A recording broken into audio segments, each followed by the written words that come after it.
मालेम की ओइना हक्सिन की लमदा सिंगरिबा लाइना सिंगी मनुंगदा ट्यूबरकुलोसिस मयामना समना टीबी हाइना खंगनरिबा लाइना आसी जोमनी लाइना आसी यामना पाक्सना संदोकपु ngamba amadi मालेम की ओइना तोंगान तोंगान बा लाइना सिंगी मनुंगदा ख्वाइदगी यामना मियोबगी पुंसिबु पिखमना हनबा अदुगुम लाइना अमनी हाइना अखंग हिसिंगना हाइनरि ngasi अखोइना लाइना आसिगा मरी लेनना एक्सपर्ट का वरी वताई सानगदरिबा हिरम असि नुपी सिंगदा ट्यूबरकुलोसिस लाइना नाबा अमदी मसिना इमुंग मनुंगी अतुबा मियोइसिंग अमसुंग समासिदा पीरिबा चैथेंग हाइबसिनी मसिगिदमक अखोइगी स्टूडियोदा Jawaharlal Nehru institute of medical sciences JNIMS Porompat की डिपार्टमेंट ऑफ रेस्पिरेटरी मेडिसिन की senior chief physician doctor Namairakpam Shashikumar लेंसिंदुन लेरे डॉक्टर ना अचिन ममतम कयाबु काइथोपिदुना ngasi प्रोग्राम असिगिदमक ऑल इंडिया रेडियो इम्फालदा लेंबिरकपिदमक थागचबा पुंगदुकसरी तराम नोकचरी थैंक यू डॉक्टर ट्यूबरकुलोसिस हारिबा लाइना आसी अखोइ मियोइबदा मतौ करमना संदुई अदुगा लाइना आसिना नुपा अमदि नुपी एनिगी मरकता करमना हेना नाबा थिंगनबिबगे लोइना लाइना आसिना नारे हाइबसी अखोइना मतौ करमना खंगबंगमगे ट्यूबरकुलोसिस अखोइ हाइबा लाइना आसी रॉबर्ट कोकना माइकोबैक्टीरियम ट्यूबरकुलोसिस हाइबा बैक्टीरिया आसिना नाहनखी हाइबसे मसे अखोइगी 1882 गी 24 मार्च ता मान लाइना आसी हारिबा महिक असिना थोली हाइबसी मान प्रमाण पी ngasi फावबदा चाही चामा कुंथ्रा मापन मुक सुजलाबने मसिदा हारिबा लाइना आसी असुकुइबा मतम हौग्रबसिदा मसे अखोइना लाक्सनबा अमदि पुरा अखोइ मुथतपसु अखोइना ngमद्रि मसे मसिगी मरोइबा मरमदि लाइना आसी अखोइना ड्रॉपलेट इन्फेक्शन ओइबा मादि अखोइ रेस्पिरेटरी इन्फेक्शन ओइबा अदन सोर होनबदा लौनबा अदन मासे ngसाइगी अनाबा मियमना मान होरे लोक खुदोरकपा अदि काम थोरकपदा हारिबदो मनाक नकपदा लैबा मियमदा सोंजनगरगदी होनजनगरगदी हारिबा लाइना आसिना नाबा याबगी फिबमदा लैबा अदगी अमना नुपा अमदि नुपी करमना हेना नागे हाइबगी मतंगसिदना अखोइना मसी हारिबा लाइना आसी मसिना नुपा नुपी चही अमता खाइदि तौबदबु अखोइना थेंनाबदा ग्लोबल रिपोर्ट ता 2020 दा अखोइगी नुपाना नाबसिना 56% मुनाय टोटल कैनोसिदगी अखोइना होटपा कांदा नुपीना 33% मुनाय अदुगा आंगांग दना अखोइगी 11% मु अदुमाइना नुपाना हेले नाबस करमना नारे हाइबसे मसी अखोइना खंगे हाइबदा मागी सिम्पटम्स सिंग हाइबदी मा लोक खुगनी नुमिदांग वारमदा अखोइना लो ग्रेड फीवर अखोइगी संदादा नुमिदांगदा लाइहौ खरा खरा तौबा लाइहौ सियाम कन्ना तौबा नतबा खरा खरा हाइदी माइ टेम्परेचर से 100 की मयागुमदा लैबा को 100 डिग्री फारेनहाइट गुम्बा यामना कन्ना वांगदबा अदगी नुमिदांगदा हुमांग कांगबा अखोइना नाइट स्वेटिंग हाइ अदगी मा चाबा थकपसी हंधरानी अखोइ लॉस ऑफ एपेटाइट एंड हाइस चानिंग थनिंगबा हनबा अदगी मा अखोइगी मसासी मयांग सुम कंसलकनी मचाद्रमनिना अना मयांग कंसलकपा चानिंग थानिंगबा पोलक्तबा लाइहौ लैबा लोखुबा अदगी सुमी हेंजला अगदी मा अखोइ लोखुबदे इ यारकपा याय मथबांग नारकपा याय हाइरे मयामसी तौरा अगदी मादो मसिगी सिम्पटम असी ngasi numin marini mangani dadi khangba ngamoi ana akoina lokhuba miyama koi hapta ani dagi hena khura adi adudani akoina tb gi test tok tho o adagi akoi sputum test tok tho lok test tok tho aina akoina he hari base aduna maji numin nini humni gi symptom di oiroi aduna ma hapta ani dagi hen ga toba hari ba symptom sing ase adumaina tawraga di akoina chingnaba dum yare doctor कनागुमना tuberculosis नादनबि हाइदुना अखोइ मसिदिगि ngathunabani हाइदुना BCG कापथोबुजु थेंगनजै हारिबा अदो हारिबा वैक्सीन असि कापथुलबा मियोसिंदा लाइना असि सुंगना मंग नाद्रब्रा हाइबसिनि मसि कैनोनी बीसीजी अखोइ वैक्सीन सि angang ama hek polakpada akoina kapo haire angang sina hek polakpada dum kapo haire akoin adbart hai BCG je magi protection se yamna variable way akoina 0 to 80% hai haibadi protection to da basu yai to basu yai 80% mok to yai mai kana basi haibadi vaccine kapaga di tb na roi haibadi leite aduna mai kana basi angang da childhood tuberculosis da yam kanai haibadi mana protection khara pi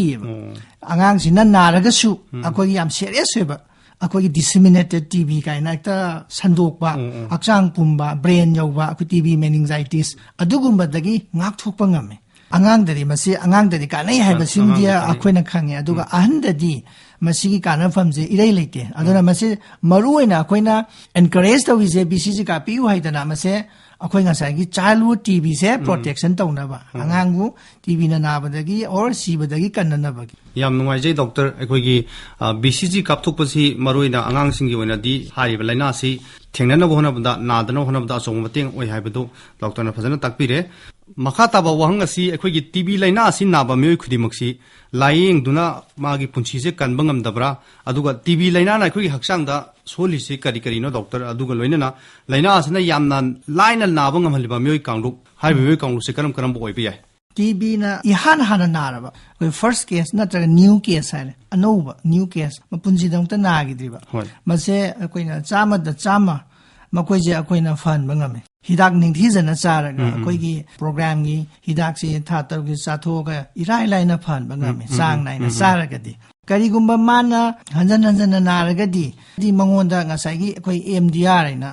multi drug resistance TB natraga ne XDR हाइरिबा लैना मखल सिला अगदी मदो सामदा सामा कनबा ngamdaba yai maramaduna akoina mi amana hek narakbada yahan hana nabase an akoi new case haisi sejida ma ningthi jana doctor ga tanaraga magi hairiba tha to ge course se ningthi jana chathoka dobani madu arabadi akoina hairiba laina sida iraina phan bangami aduga makhagi anishuba akoi wahangi karamba haksangi part son bage hairagadi man TB na son bangam daba part se leite mid dagi brain dagi kidney liver akoi intestine loina mak mana yow bangame hairiba phibam si yamna sathiba makhal akoi disseminated tuberculosis haidana ekta akoi pumsan sandokpa makhal amada yamna tawgalli natabada akoi isolated oina nabasu yawi se akoi intestine gi TB kidney gi TB brain gi TB tongan nabasu yawi natragana pura ida lungs ta naringai du da ningthijana layeng dabadagi sandokhiduna ida satkhraga loina matam amukta da loina mak jaga kudi makta loina mak mana soanba adu sungame mathangi khoi wahangda karamba kanglupta masi laina sina nahan bage haragadi TB haiba laina ase poverty leiba kanglupki akoi lairabagi laina ne na khoi na hai mas lairabagi laina ne na haibadi madi akoi nutrition ga mai yam mai leineba adu nutrition under nutrition oiraba ningthijana jadraba adugumba mi kanglupta TB sina adum nai haibadi akoi gi India da 40% of the population di akoi se akoi infected weba TB mayiksina infected oirabani 40% of the population ngasagi 130 crore population sigi 40% di infected weba adubu 40% maksidi loina makti ma TB disease na deba ma je latent oina tumin na layaba aduga sesam na habda under nutrition adagi sa phajana ningthijana sa daba phajana ma se adagi atopa risk group na khoini sa sizinaba haibadi akoi yu thakpa haida alcohol sinaba adagi smoking tawba sukumba group se sida su moisu akoi TB yam nagal leba ngasai gi hariba chaba thakpa watpa gi ama leigre akoi gi kainogi poverty gi amana ngasai gi akoi gi nisa sizinaba gi aduna hariba group sing je masai sida TB na nalle doctor na hujik panbi khibada program ama pangi program akoi TB gi laina si bharat sarkar gi program mi khada layeng hai ba asa hariba program si kari program la duga masigi makha sida TB na naraba miyoem da piribo kana basing si kari karin hana akoina national tuberculosis control program aina lerame hojikti national tuberculosis elimination program hai ko eliminate tawdoi ba haibadi TB muthaka doi auna hojik se WHO na world health organization na TB se by 2030 akoi gi world se prithvi se TB free world oengani ena hojik se adumaina akoi NTB go strategy hedana aduguma ma ya laga hojik se changsilli ado akoi gi India gi di akoi India sarkar na makoi dagi chahi manga hana haibadi 2025 ta TB muthatkani hena lauri tauri hojik se 2021 ni 22 changsele 25 makta di खरा लुगनी ना खले हौजिक लेइबा हौजिक pandemic अमु लाक्सन खिबदगी कोविड-19 पेंडेमिक लाकपदगी लाक्सन खिबदगी अदुमाइना अखोइगी हाइरिबा ngasai national tuberculosis elimination program si makhada ngasai अखोइगी अंडर अखोइ dots directly observe treatment short course saidana hana dagi lerakpa program du adum sathaduna lai mase अखोइगी टीबी सेंटर हारिबा लमलमगी स्टेट खुदिमक्ता माई मागी डिस्ट्रिक्ट तुगी मखादा टीबी सेंटर सिंगी मखादा हारिबा हिदाक से अखोइना पीदुना माबु डायग्नोसिस तोर मतमदा अखोइना early diagnosis and the treatment यामना ngannna अखोइ खंगदोगा माबु ट्रीटमेंट तौबीबा अदो हारि कनो से अखोइ ट्रीटमेंट से फ्री द पीगनी टेस्ट सु फ्री द तौगनी माइ स्पुटम टेस्ट तौबा अदगी मागी मरी लेनाबा टेस्ट तौबा अतै अखोइ इन्वेस्टिगेशन दरकार लेरगसु मदुमाइ तौदना हारिबा खुदोंग चाबा से डिस्ट्रिक्ट टीबी सेंटर की मखादा लै अदुगा लोइना टीबी ना नारबा मीदसु मागी डाइट की मतेंग ओइनाबा न्यूट्रिशन की अदुमाइना सरकार ना मखोइदसु पैसा खरखरा पी थागी मसीने अखोइगी कानबस याम नुवाइजै अखोइ भारत सरकार ना अखोइगी पाइखलिबा प्रोग्राम सिगी मखादा हिदाक तद नतना टीबी नारबा मियोसिंग द मखोइगी मची ओइबा चिंजाक चाननबा सेनगी मतेंग सु पी हाइना तंबिरे डॉक्टर ट्यूबरकुलोसिस ना नारबा मियो यमना नोंगमदा चारिबा थकलिबा सिदा चाबा यादि हाइबगुंबा अदुगा लैना सिना नाबा मियो यमना महागी नोंमुगिबा पुंसी महिंसिदा तौबा याबा तौरोइदबसि करी दि ओइगन अखोइगी हाइबा ngasai टीबी नाबा हाइबसी मसा सोनबा मिदा आइदि इम्यून जी सोनबा माइ न्यूट्रिशन ना ओइगेरा माना अल्कोहल सिनबदगी ओइगेरा स्मोकिंग दगी ओइगेरा मागी मसागी इम्यून सिस्टम जी सोलबा कांदा टीबी नारिबने अदुना मोइसी मची ओइबा चिंजाक चाबा मची ओइबा चिंजाक से प्रोटीन को रिच डाइट यामना पिजाबा अदुमाइना ngasai न्यूट्रिशन जी वालहंदबा अदगी ngasai अल्कोहल सिनबा स्मोकिंग तोबा कांबुना मदु लेपीबा मदु तौबीदबा अदि हिदाक चान मदु तौसलगदी कानबा अमतसु फंगलोय अदुगा टीबी की हिदाक सी लिवर फत्रगदी टीबी हिदाक चाबा यादे मरमदी साइड इफेक्ट ले मरमदी अल्कोहल ना लिवर सोले अदुना लिवर मसा फतबा यादे माइ टीबी हिदाक चाबसे अदुना अखोइना ngakतना सेनै माइ लिवर जी कमदोगेना अदुमाइ तौदना मागी मचिंजाक से मधु फान बचंगी अदुगा थबा इंखां कई तौबा यादी हाइबदुदी माना करीगुंबा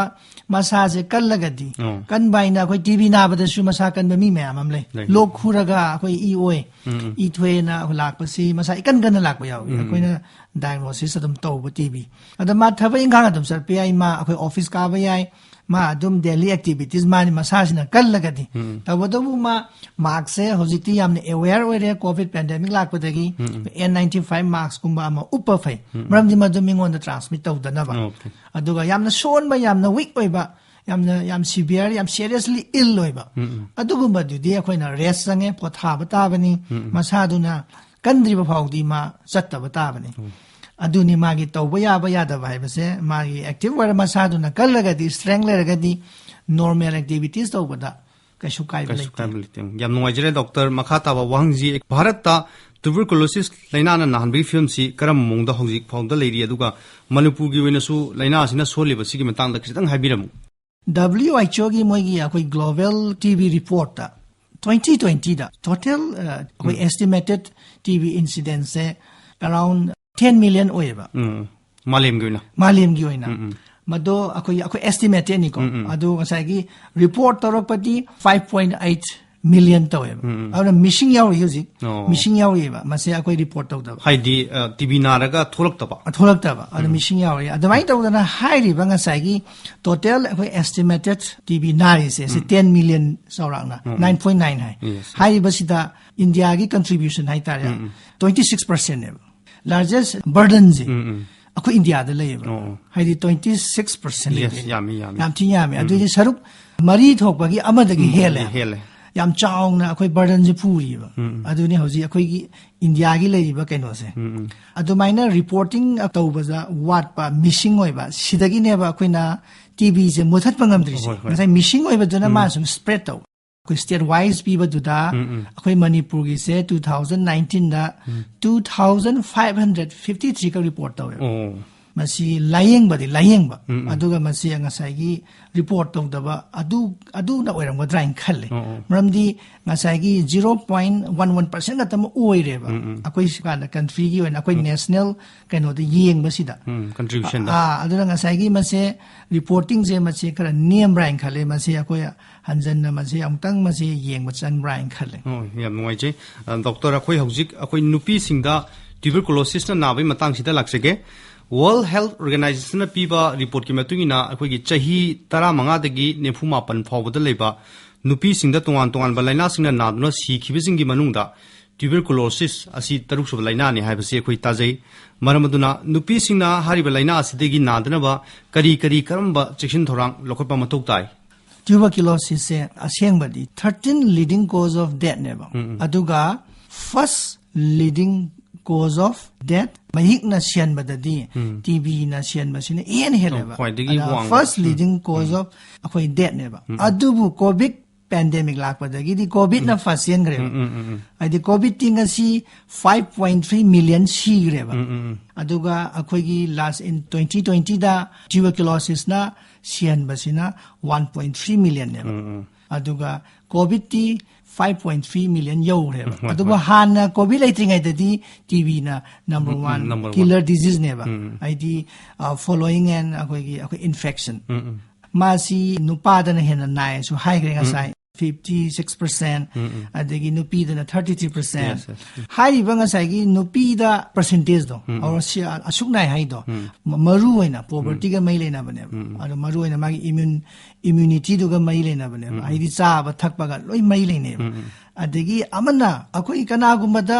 jaga da nupi da stigma yam leiba akoi lam da di kya ude to ba jaga da kai hai ni TB na raga di ma uta thi da win to bi ga dra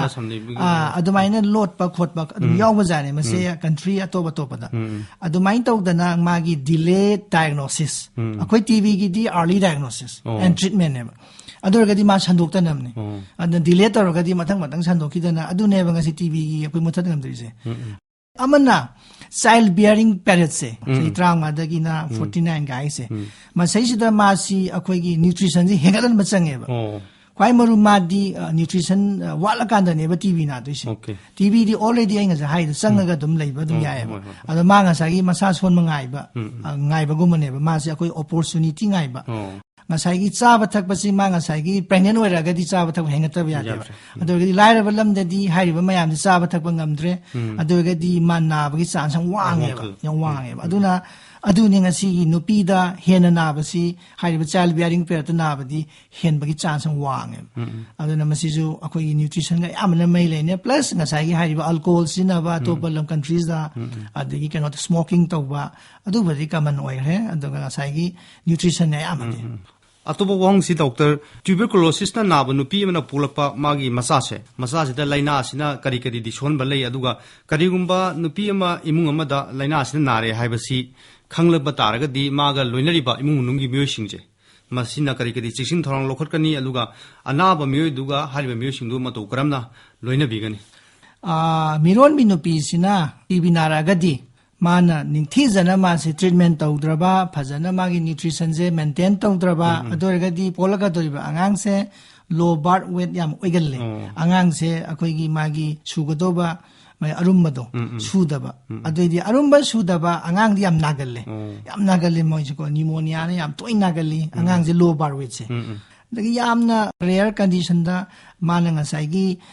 mama sina ngasai aina ngasai haijaba disseminated TB ga haibado ida adum sandokhi bado sandokhra ga yamna rare oina ngasai gi angang du da su lanjan gi badi yai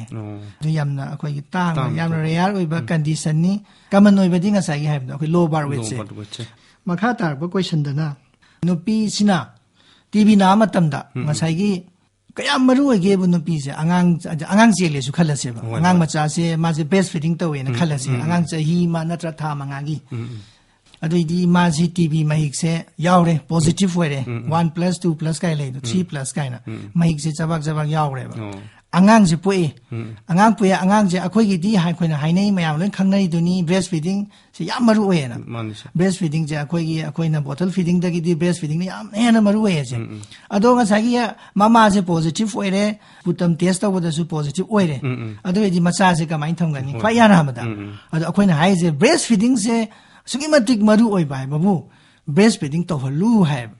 the breastfeeding to hon ga do ni na kamaina adu di mama du na mangona mark sam uptare N95 ku mama macha du da akhoi gi sor do honjan na ba ana mana masa si kallagadi health se kallagadi breastfeeding to wi you hai ba mama sina yam sholagadi yam weak weragadi adu to yadre mi se tv na ga masa kan ma yam le ba masa kan ba dum chat pa khot ba thawai ngang su ba adu wesputam di positive oi ba ado ga sai gi mana kano si masa kallagadi adum breastfeeding to hon view hai ba makha tarak pa da family da khoina loina ba se family na adum loina ba yai tabo tabo magi nga sai gi hai do sam hygiene do sam na have da mana khoi kai hai ni sputum khoi kano to dispose to da lok tin sit pa da mayam section ba de cup akoina cup se makhum pan ba koina cup se makhun pa cup se sidai sida akhoi gi lok tin se sisal laga cup makhun do na khumjan ba adi mayam da sandok ta na ba marks ama upa suppose family do ga khan naksan ra di mi member ama ga marks N95 se hoji pandemic lak pa di am na mayam su su sinare ko adu maina marks sinare ga di thoina kiningai leite do yam naksan na sa ba thak pa marks lok tho ga to ba di adumakti to bidaba manas butam positive oiragadi aduga miyo akhoi leminari ba mina su man se marks ama ukhragadi irai line ekta longna badi natte aduna ngasagi akhoi na dum loina bi ba dum yai loina bi gadoguni nungsina loina bi gadoguni yam kana akhoi gi covid na sandoi ba khusan thok to adu maina makti sandok badi natte yam noiji doctor na akhoi gi tuberculosis nar ba miyo ga ma to karam na loina bining ha bim tang da marik chumo phom thambi khre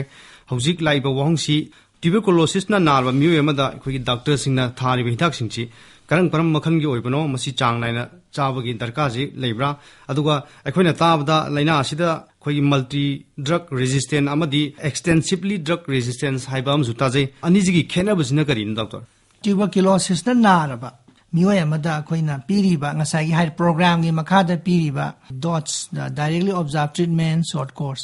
adugi makhada piriba tb hidak sing haibadi makhal mari ni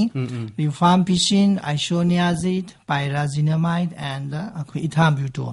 macha koina first line anti-tubercular drugs kaweba adu haiba si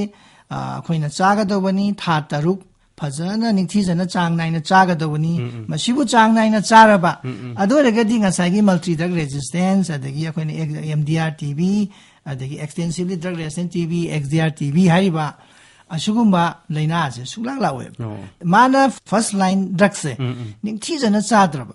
adoragadi ngasai hariba MDR amadi XDR se lakpi chance wange maraduna hariba first line drug to hidang mai do saga dogani karigumba thawaidadana amadi kai haini akoi section dadana chadragadi MDR XDR lakpi chance wangi makoidadi second line anti-tubercular drug haidana yamna toxic oiba side effect yamna leiba hidang akan meda ngatani side effect leiba aduga sabasu sahi ani chaiba ngasai tha taruk cha adubu hoji akhoi gi chakhol pagi matung ina short course akhoi gi lae short course haibadi tha mapan dagina 13 bok chaba sahi ni jar mado adubu lai adusu mai laina di matung ina short course chaba yani yaro hekan leiri aduna haiba mayam asiam toxic oiba drug ni madu sadanaba madu yaudanaba this stage yaudanaba first line anti-tubercular drug saying thizana chaga doctor akhoi gi tuberculosis na naraba HIV H kasu sagon rahingi ba mizing natragana COVID-19 na narba miyoshinda haiba tuberculosis laina asigi hidak se matam chana sabda thoidukpa kaiba leitabra aduga haiba miyoi kangrup asida karam ba laina asil laktana ba chishin thona lokhotpagi de mathok tai tuberculosis naraga hana leiraba mi mada COVID-19 je naraktana leireng khalasi matamdu da anti-tubercular medicine lepayati madu ya marwai madu chaga dawne madu chana ma ngasai gi akoi COVID ki su treatment se adum chathaga dawne aduga ngasai gi haiba ngasai HIV gi su HIV AIDS leraba naraba mi amada khwaidagi common oiba OI opportunistic infection se TB ni TB chang ko matamda madu ꯅꯤꯡꯊꯤꯖꯅ ꯂꯥꯌꯦꯡꯒꯗꯧꯕꯅꯤ ꯃꯔꯝꯗꯤ ꯍꯣꯔꯦꯟ ꯑꯩꯈꯣꯏ HIV ꯗ ꯑꯩꯈꯣꯏꯒꯤ ꯁꯤꯒꯗꯧꯔꯤꯁꯦ HIV/AIDS ꯇꯨꯅ directly ꯍꯥꯠꯄ ꯅꯠꯇꯦꯕ ꯃꯉꯣꯟꯗ OI ꯃꯌꯥꯝ ꯆꯪꯀꯅꯦꯕ ꯍꯥꯏꯗꯤ tuberculosis ꯆꯪꯀꯅꯤ fungal infection ꯆꯪꯀꯅꯤ ꯗꯤ parasitic disease ꯃꯌꯥꯝ ꯆꯪꯀꯅꯤ ꯍꯥꯏꯔꯤꯕ ꯃꯌꯥꯝꯁꯤꯅꯅꯦꯕ ꯄꯦꯁꯦꯟꯁꯤꯅ ꯁꯤꯗꯣꯏꯁꯦ ꯑꯗꯨꯅ ꯍꯥꯏꯔꯤꯕ OI ꯃꯌꯥꯝꯁꯤ ꯉꯥꯛꯊꯣꯛꯇꯕ ꯌꯥꯗꯦꯕ ꯑꯩꯈꯣꯏ ꯆꯦꯛꯁꯤꯟ ꯊꯧꯔꯥꯡ ꯍꯥꯏꯕꯕꯨ ꯍꯥꯏꯔꯤꯕ ꯉꯁꯥꯏꯒꯤ ꯃꯍꯤꯛ ꯆꯪꯉꯛꯄꯁꯦ ꯀꯣꯚꯤꯗ ꯆꯪꯉꯛꯄꯒꯤꯁꯨ ꯀꯣꯚꯤꯗꯀꯤ ꯏꯝꯄꯣꯔꯇꯦꯟꯁ ꯑꯃ ꯑꯩꯈꯣꯏꯅ ꯄꯤ ꯇꯥꯔꯦ HIV/AIDS ꯗ TB ꯆꯪꯉꯛꯄꯗꯨꯁꯨ ꯑꯩꯈꯣꯏꯅ ꯅꯤꯡꯊꯤꯖꯅ ꯁꯦꯟꯅꯕ ꯇꯥꯔꯦ ART ꯄꯪꯆꯥꯗ ꯆꯥꯔꯒ ꯁꯣꯝ ꯅꯥꯀꯟꯗ tuberculosis ꯂꯩ ꯍꯥꯏꯕꯁꯦ ꯃꯁꯤ ꯑꯩꯈꯣꯏꯅ ꯈꯪꯍꯧꯗ꯭ꯔꯒꯗꯤ ꯃꯥ TBꯅ ꯁꯤꯗꯣꯏꯅꯦꯕ ꯑꯗꯨꯅ ꯃꯁꯤ ꯑꯩꯈꯣꯏꯅ ꯆꯦꯛꯁꯤꯟꯅ ꯑꯩꯈꯣꯏꯒꯤ ꯗꯣꯛꯇꯔꯁꯤꯡꯒ ꯇꯥꯟꯅꯕ ꯃꯁꯥ ꯉꯝꯃꯛꯇ꯭ꯔꯀꯥꯟꯗ ꯆꯦꯛꯑꯞ ꯅꯤꯡꯊꯤꯖꯅ ꯆꯠꯄ ꯃꯁꯤꯅꯤ ꯑꯗꯨꯒ ꯃꯥꯒꯤ ꯑꯇꯩ ꯅ꯭ꯌꯨꯇ꯭ꯔꯤꯁꯟ ꯀꯔꯤ ꯀꯔꯥꯁꯤꯃ ꯁꯤꯃꯗꯤ ꯑꯗꯨꯝ ꯃꯁꯤꯃꯗꯤ ꯊꯥꯕ ꯌꯥꯗ꯭ꯔꯦ ꯃꯗꯨ ꯑꯔꯣꯏꯕꯗ ꯑꯩꯈꯣꯏ ꯄꯨꯝꯅꯃꯛꯅ tuberculosis ꯂꯥꯏꯅꯥ ꯑꯁꯤ ꯅꯥꯗꯅꯕ ꯀꯔꯤ ꯆꯦꯛꯁꯤꯟ ꯊꯧꯔꯥꯡ ꯂꯧꯈꯠꯄꯗꯤ ꯗꯔꯀꯥꯔ ꯑꯣꯏ ꯑꯗꯨꯒ ꯗꯣꯛꯇꯔꯅ ꯃꯤꯌꯥꯝꯗ ꯂꯥꯏꯅꯥ ꯑꯁꯤꯒꯤ ꯃꯇꯥꯡꯗ ꯃꯔꯨꯑꯣꯏꯅ ꯂꯥꯏꯅꯥ ꯑꯁꯤꯅ ꯅꯨꯄꯤꯁꯤꯡꯗ ꯅꯥꯔꯛꯇꯅꯕ ꯀꯔꯤ ꯋꯥꯐꯝꯗꯤ ꯊꯝꯕꯤꯅꯤꯡꯕꯒꯦ tuberculosis se poverty ga mayam naknaba adugumba lainani lairabada maramdi ningthijana chaba thakpa phangdaba nutrition watpa adugumba kambuda akhoi naba lainani maramaduna chinjak section ba changi maru nutrition je akoina phajana piba protein phajana chaba magi akhoi chafam thokpado aduna chaba thakpa sima phajana akhoi yengsinba aduga ngasai gi alcohol sinaba adagi smoking toba sumba sisu akhoi tobidaba maramdi makhoi da TB nabagi sam thina wange maruaina nupi singju hairiba alcohol adi smoking samnai da thaina akhoi ahal laman singdi akhoi suru biriam thei moise aduna moina ngasagi polak ba macha singda akhoi na survey tawdabai waneba aduna low bar weight babies mayam yorong aneba masa phataba adum angang mayam akhoi na uri madu adum ngasagi haiba smoking do mai leinai ne alcohol sinadragasu suma mayam se tawdaba maruaina ngasagi hairiba child bearing age da leiba akhoi nupi singse moigi nutrition je phajana yangshin biba aduna haiba pumna magase akhoi gi leibak ase akhoi lairadaba family dakar lai haibase aina sida nutrition walan bayade na pangai hairaga sumasi yadriba aduna world health akhoi WHO na pari se ngasagi paisa si masi moina ngasagi moigi target se 13 billion neba pithribi da thadana base adubu 2020 da moina just 5.3 billion US dollars thika thada ki target 13 billion ko US dollar ne ana paisa si pithribi na su lairaba mayam ama leibase khangbani na paisa paiba lebak singa pullaga haiba khoi WHO na haiba pose yengsilliba maramni lairaba mayam se aina haiba nutrition haise ngasai akhoi gi da lupa chonga pieba ngasai gi TB naraba mi amana dots ki hidak saragan sida TB patient sing sida lupa 500 rupees piye by nutrition gi ado moi hoji complain tawreba 500 na kamai kona toyena adumai tawdra sagi fundraising na tragana ma sagi funji khoi gi moida phajana madu chauna pibiba ma yengsin biba ma changbra ina khali masini akoina neina ga doba ngasi gi TB ga mai leina ba nupi singa ngasai hai laina siga masini maruwaris yam nuaijare doctor ngasi Jawaharlal Nehru Institute of Medical Sciences JNM Brompat ki Department of Respiratory Medicine ki senior chest physician Dr. Namarapum Sasikumar ga nupi singda tuberculosis laina naba madi masina imu manungi atopa miyoi sing amasung samasida piba chaitheng haiba hiram sida wari watai sanabagi tanjama phangjabasi Dr. na All India Radio da lakpiduna hiram sigi matangda gyan loksing oiba yaba bafum kaya thambiram bangida makta Dr. Bu ngamkhailitna thagachari